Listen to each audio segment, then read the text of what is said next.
بحرین میں بہت بڑی میٹنگ ہوئی تھی سعودی عربیہ نے، وہاں پر بھی اپنے آپ کو اظہار کیا تھا. اب یو اے ای آلریڈی اسرائیل کے ساتھ ہے، عمان میں آلریڈی اسرائیل کے کافی فٹ پرنٹس ہیں، تو باقی رہ کون سا جاتا ہے ملک یہاں پہ. صحیح.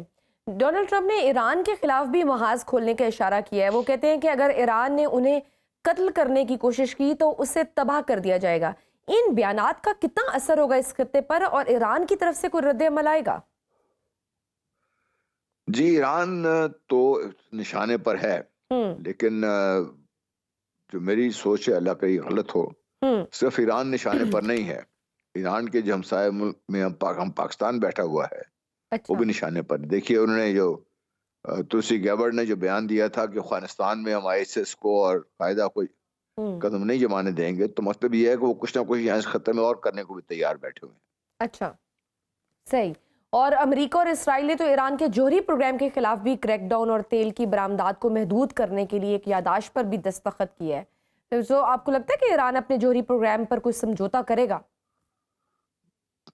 نہیں، ایران سمجھوتا تو نہیں کرے گا، لیکن ایشو یہ ہے کہ کیا جس طریقے سے ایران کے سیاستدانوں کو یا ان کی جوہری تنصیبات کو پہلے نشانہ بنایا گیا ہے، کیا وہ اس طریقے سے اس کا ریزسٹ کریں گے جسے کرنا چاہیے؟ ابھی تک تو ایران کی طرف سے جو بھی رسپانس ہوئی ہے وہ کتنی زیادہ خوش آئند نہیں تھی، کتنی زیادہ وہ امپریسو نہیں تھی کہ انسان سمجھے کہ واقعی ایران تیار ہے اس کے لیے، کیونکہ ایران کے اپنے مسائل بھی ہیں. بالکل بالکل صحیح. افغانستان میں بھی صورتحال بگڑتی جا رہی ہے. 2 دن قبل طالبان سیکیورٹی فورسز کی فائرنگ سے اپنا ہی سیکیورٹی اہلکار قتل کر دیا گیا ہے. تو اس سے قبل طالبان میں سے ہی لڑکیوں کی تعلیم کے حوالے سے بھی آوازیں اٹھنا شروع ہوئیں.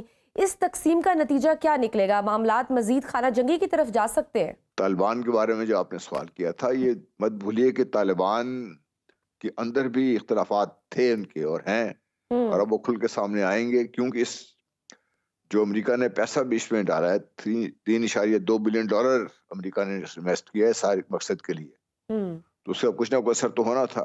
پھر امریکہ کے جو چہیتے ہیں، جو ان کی انٹیلیجنس تھی، جو افغان آرمی تھی، جو پہلے تو کہتے ہیں میلٹ ہو گئی ہے، لیکن وہ تو وہاں موجود ہیں وہ لوگ وہاں پہ.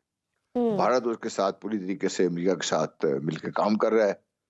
تو افغانستان کو انسٹیبل رکھنا، اس کے ساتھ پاکستان کو انسٹیبل رکھنا، ایران کو انسٹیبل رکھنا، یہ ان کی پالیسی کا حصہ ہے اور یہ چلے گا اس میں.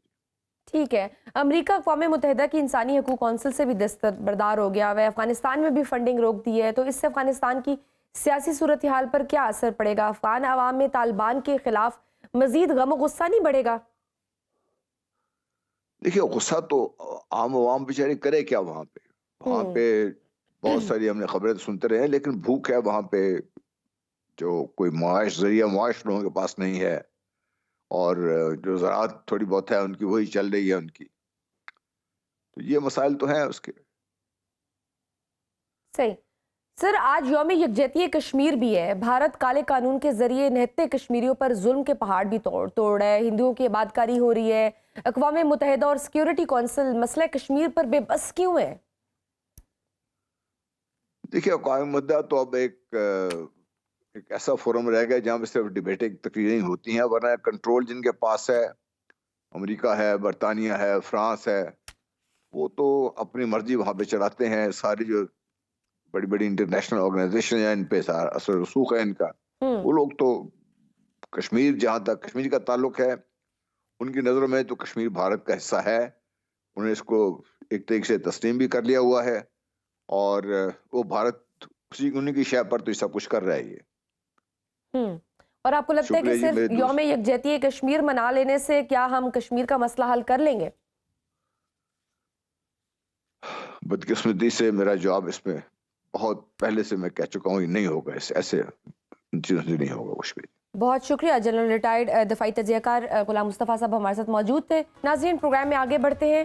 مقبوضہ وادی کشمیر میں گزشتہ 7 دہائیوں سے جاری بھارتی ظلم اور بربریت کے خلاف آج پاکستان سمیت دنیا بھر میں یوم یکجہتی کشمیر منایا جا رہا ہے. سابق وزیر اعظم ذوالفقار علی بھٹو نے 1975 میں اپنے دور حکومت میں یہ پرعزم دن منانے کا آغاز کیا.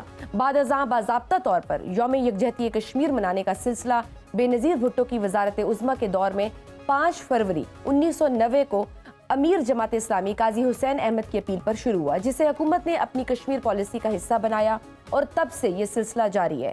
اس دن کا مقصد یہ ہے کہ عالمی سطح پر کشمیر میں جاری بھارتی مظالم کو اجاگر کیا جائے، اقوام متحدہ اور سلامتی کونسل کی توجہ دلائی جائے کہ تاکہ پوری دنیا کو معلوم ہو کہ ہمارے کشمیری بھائی اور بہنیں، وہاں کے معصوم بچے کس اذیت میں مبتلا ہیں۔ بھارت نے ہمیشہ اقوام متحدہ کی قراردادوں کی خلاف ورزی کر کے کشمیریوں پر سفاکیت کے پہاڑ توڑے۔